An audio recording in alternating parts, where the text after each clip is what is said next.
कर रहे हैं तुसां दा मेज़बान सिकंदर रहमान अपने लोग तो अपनी गल्लां ते एक नवे मेहमान असल मेहमान जिहड़े किसी तारफ ने मुहताज नहीं। ये जनाब इस्लामाबाद पिंडी ने अंदर एक बड़ा कारोबारी हब है जिसकी डिस्ट्रिक्ट आखने ने इस्लामाबाद वाले बिजनेस।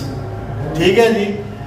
अज जनाब असल राजा सही साहब असने मेहमान इन्होंने को पूछा कि इतने जड़े इन्होंने आर्ट्स वाले बनाए ने 11 आर्ट्स बड़ा मशहूर होया। अज भी जनाब एक नवा टावर 1 और 2 ने जनाब इन्होंने दुआ मंगी है। इन्होंने को पूछा कि कितना अर्थ हो गया तुम कम करने और इन्होंने तक माशाल्लाह आजाद कश्मीर बरनाले नाल है एक काबिल फखर लोग ने कि वायद इन्होंने एक प्रोजेक्ट है जोड़ा इतना जारी उसारी है बाकी तो खा के तो नस गए। हाँ जी सही साहब तुम की जनाब अस अपने प्रोग्राम में खुश हमदीद आखने ये अपनी कहानी सुनाओ हाँ जनाब ये किस तरह इतना आया तो कारोबार किस तरह चलिया। बिस्मिल्लाहिर्रहमानिर्रहीम राय साहब बहुत शुक्रिया सर। दूसरा ये कि तुम जी गल की बेसिकली देखो ये सब अल्लाह ताला का फजल है। बिल्कुल कुछ है वालदेन या दुआवन वरना असा जैसे बंदे इस तरह इन हालात इस काम की जारी रखना बहुत मुश्किल काम से। तो फिर भी अल्हम्दुलिल्लाह असा पहला प्रोजेक्ट स्टार्ट किया 3.5 साल का टाइम से और 1 साल 3 महीने की परफॉर्मेंस है कि असा 6 स्टार हाइट्स 1 इस वक्त 7वां लेंटर आ और इसना जो कोऑपरेटिव ऑफिस ही हेड ऑफिस असली कंपनी ना उसने आज इफ्तिताह सी जिस शामिल हुई। ठीक है। और दूसरा इससे प्रोजेक्ट कुछ बैक है असा 6 स्टार हाइट्स लॉन्चिंग सेरेमनी की है। ठीक है।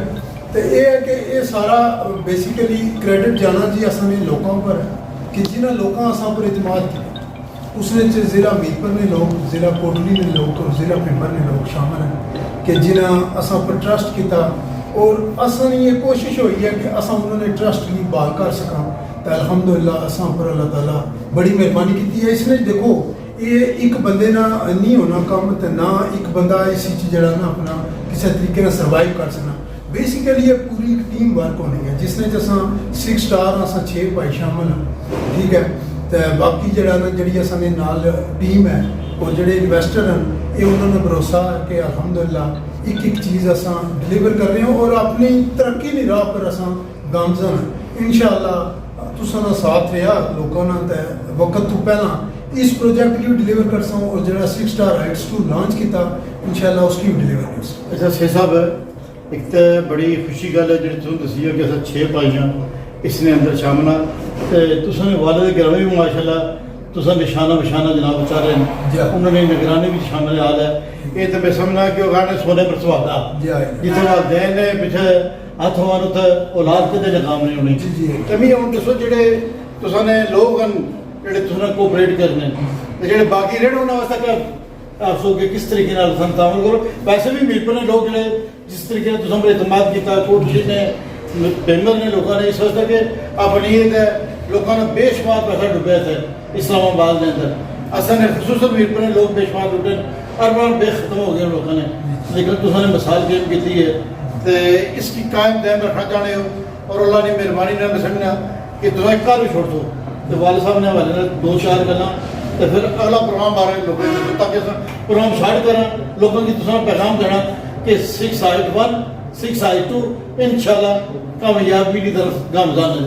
बिल्कुल यही गल है। असल चीज़ तुम गल की ना देखो कोई भी जरा ना असल कामयाबी ना कदम वो कदे भी वालदेन की दुआओं तो बगैर बंदा एक कदम अगे नहीं चल सकता। उसने है कि वालिद साहब असा ने रहनुमाई की है और पहले दिन तो उन्हें एक चीज़ पर फोकस रखा कि बेटा किसी बंदे ना बेईमानी नहीं करनी। ठीक है। क्योंकि असल ने लोगों ने बेशुमार कश्मीर ने बंद जिन्हें इन्वेस्टमेंट की है इतने उन्होंने पैसा माइनस भी चला गया लेकिन अल्हम्दुलिल्लाह असा अगर प्रोजेक्ट लॉन्च किया टाइम तो पहला राय साहब डिलीवर करने हालांकि ये बड़े मुश्किल हालात जा रहे हैं। ठीक है। जिस वक्त जहरी बात है गवर्नमेंट इमरान खान ने चली गई उसके बाद यह है कि ओवरसीज ट्रस्ट करना थोड़ा घट कर छोड़े। गल है कि पैगाम देना चाहते लोगों की कि जरा इस बिजनेस डिस्ट्रिक्ट के अंदर थोड़ा सा फर्क भी है ना किसी चीज़ रेट्स वगैरह वो अपने लोगों वास्ते आखिरी पैगाम क्या दे सकते असली च राय साहब के जिस वक्त मैं आज तू 1.5 साल पहला असा इस प्रोजेक्ट की जिस वक्त लॉन्च किया ना 6 स्टार राइट्सवानी मैं उस वक्त अपनी स्पीच बंदे ये गल आखी सी जो बंदे मौके आए सन उन्हें ये पैगाम दिता सी भाई जड़े लोग तुस आए हो ना ये तुस जितने साइडों पर प्रोजेक्ट बन रहे ना तुस उन्होंने लोकेशन चेक करो उन्होंने एलिवेशन चेक करो उन्होंने मैप देखो उस तो बाद असा सैमी फर्निश्ड अपार्टमेंट डिलीवर कर रहे हैं ना ठीक है तुस उन्होंने रेट देखो इन्हें सारिया चीज़ें कंपैरिजन करो अगर वाकई असा तुसाने म्यार के मुताबिक पूरा उतर रहे हैं असा ने कम की क्वालिटी नज़र आ रही है और लोकेशन अच्छी है बिल्डिंग ठीक बन रही है इसमें एलिवेशन अच्छा है तो फिर तुसा असा ना जरूर जुड़ो म्यार भी अच्छा है या